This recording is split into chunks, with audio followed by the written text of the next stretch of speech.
bilang isang tatay, bilang isang leader ng pamilya, bilang isang leader ng church, pastor, or anumang position mo sa church, kailangan pala maging fair ka sa treat mo sa dalawa. Hindi ibig sabihin fruitful na ito, mas siya lang ang pagtutuunan mo ng pansin. Hindi ibig sabihin nagmumultiply nito, marami nang napatunayan sa buhay, siya na lang ang mamahalin mo. Amin mo ba? Hello? Ang sabi kasi ni Elkanah, mahal na mahal niya rin si Hannah bagamat wala siyang anak. Ibig sabihin, bagamat wala pa siyang anak, hindi pa siya fruitful, pero mahal na mahal siya ng leader. Hindi niya dinidiscriminate. May kausap mo ba ako rito? Hello? Pagdating ng araw, meron dito mga magulang na, dapat pala bilang mga magulang tayo, maging fair din tayo sa tingin natin sa mga anak po natin. Tao po. Pagdating ng araw, magiging kayong mga magulang, mga kabataan. Ibig sabihin, hindi dahil mas masipag ito, mas maayos ang kanyang buhay, mas papapuran mo na siya. Nakakasunod po ba kayo dito, mga kapatid? Hindi ibig sabihin dito, matigas ang ulo, marami ng mga problemang dinala sa buhay. So bilang isang leader daw, dapat pala maging fair ka sa lahat. Amin po ba? Fruitful man siya o hindi, dapat maging fair ka. Mga magulang, siyempre, alam nyo, kasi bakit? Papasanin nyo po ito, hindi pa lang kasi season ni Hannah. Amin po ba? Hindi siya forever na magiging fruitless. Tingnan mo kayo, katabi mo sabi sa kanya, hindi ka forever na magiging fruitless. Amen? Ibig sabihin, darating at darating yung season niya. Amen po ba? Darating at darating yun. Huwag kang maiinggit kung siya nagiging successful na. Why? Kasi meron kang sariling season. Tao po. Hallelujah.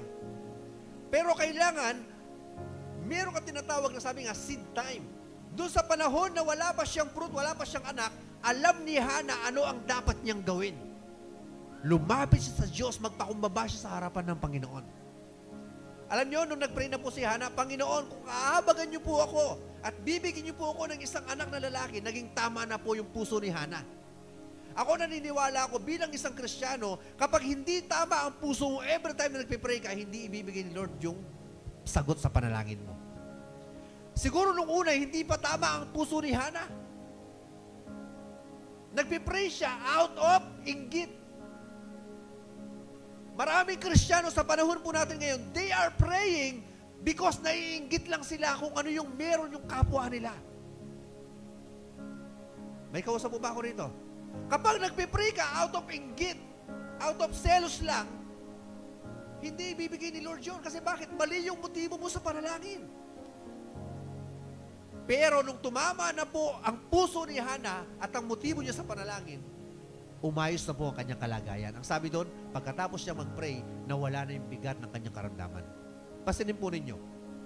Kapag nagpipray ka out of inggit, pagkatapos mo mag-pray, palagay mo, maayos na ba yung kalagayan mo? Hindi pa rin. Amen po ba? Kapag naiinggit ka sa kapwa mo, and then nagpipray ka, Lord, bigyan mo naman ako ng ganun. Bakit siya po meron pong ganun? Pagkatapos mo mag-pray, hindi naman naayos ang kalagayan mo. Hindi aayos yung bigat. Hindi mawala yung bigat ng kalooban mo. Magsiselos ka pa rin. Maiinggit ka pa rin. And then marirealize mo nung nagkaroon ka na ng meron siya, hindi pala yun ang susi. Naranasan mo na ba yun? Yung naghahangad ka ng isang bagay na wala ka kasi yung kapwa mo meron, then nung nagkaroon ka na, hindi naman pala yun. Hindi naman pala yung hindi naman pala yun ang sikreto. Ang sikreto pala doon, ilapit mo muna ang puso mo sa Panginoon para tumama. Tandaan mo to, season of discouragements are your seed time season. Sa panahon na ikaw ay nadi-discourage, yun ang panahon na tinatawag na seed time. Seed time mo. Ibig sabihin, wala ka pang fruits, wala ka pang bunga, pero yun ang panahon na kapag nadi-discourage ka, doon ang panahon ng pagtatanim. Amen po ba? Yun ang panahon ng pagtatanim. Parang ganito po yan. Si Hannah wala siyang anak, isang portion lang meron siya, wala siyang anak, pero imbis na ma-discourage siya, imbis na umalis siya doon sa lugar kung nasaan siya, nag-stay pa rin siya. Pwede sasabihin niya na, Elkanah, alis na ako rito. Total, wala naman akong anak. Si Penina, meron. Alis na ako. Alis na lang ako. Pakalayo na naman ko, tol. Hindi kita mabigyan ng anak. Useless naman ako. Nakita niyo po? Pwede kasi maging gano'n ang pili ni Hana. Pero imbis na gano'n ang kanyang gawin, anong ginawa niya? Pumunta siya po sa presensya ng Panginoon. Nag-pray siya. So, ibig sabihin, sa mga panahon na ikaw ay nadi-discourage, sa mga panahon na hindi mo makuha yung mga bagay na hinihiling mo sa Panginoon, yun ang panahon na kailangan magtanim ka. Magtanim ka. Magtanim ka ng panalangin. Magtanim ka ng kabutihan. Kasi pagdating ng araw, sabi nga ng Bible, lahat ng itinanim mo, aanihin mo. Amen po ba? Nakita niyo po? Kaya sabi ko kanina, nung tumama na ang puso ni Hana sa harapan ng Panginoon, nagkaroon na po siya ng breakthrough. Ang susi para magkaroon ka ng breakthrough kapag tumama na yung puso. Amen po ba? Nagkaroon na siya ng breakthrough eh. At ang sabi niya sa Panginoon, Lord, kung pagkakalooban mo ko ng anak at tatanggalin mo yung kahihiyan kong ito, bibigyan mo ko ng isang anak na lalaki. Specific. Sabi natin, specific. Kung bibigyan mo ko ng isang anak na lalaki, iyahandog ko siya sa'yo. Hindi sinabing, ipagyayabang ko siya sa lahat ng tao. Iyahandog ko siya sa'yo, habang siya nabubuhay, maglilingkod siya sa'yo. Hindi ko mapuputol ang kanyang buhok, hindi ako titikim ng alak habang ako'y nagbubuntis sa kanya. Amen po ba? At nakita na ng Panginoon ang puso ni Hana. Kapag tama ang prayer mo, okay? Ito, tinan ito. Malalaman mo na tama ang panalangin mo kapag katapos mo nag-pray, gumaan ang kalooban mo. Naunawaan niyo po ba ako? Alam mo, mabigat ang kalooban mo. Tapos nag-pray ka. Malalaman mo na tama na yung prayer mo kapag magaan na ang kalooban mo pagkatapos mong manalangin. Yung kabalisahan mo na wala na. Kasi bakit? Ibinigay mo na lahat sa Panginoon. Wala ka lang tinira para sa'yo. At ang sabi doon, pagkatapos siyang manalangin, gumaan ang kanyang kalooban at kumain na siya. Amen po ba? Malalaman mong effective ang panalangin mo kapag may sikana kang mangan. Amen po ba? Hello, tao po. Amen? Ang sabi doon, kumain na siya. Nakakain na daw siya. Kasi nung una, hindi siya makakain kasi bigat na bigat ang kanyang kalooban. Amen po ba? Sobrang bigat ng kanyang pinagdaraanan, sobrang bigat ng kanyang kalooban, kaya sabi doon, hindi siya makakain. At ang sabi doon, pagka-uwi nila sa Rama, ito, tinan nyo to, pagka-uwi nila sa Rama, sinipigan siya ni Elkanah at nabuntis si Hana. Amen po ba?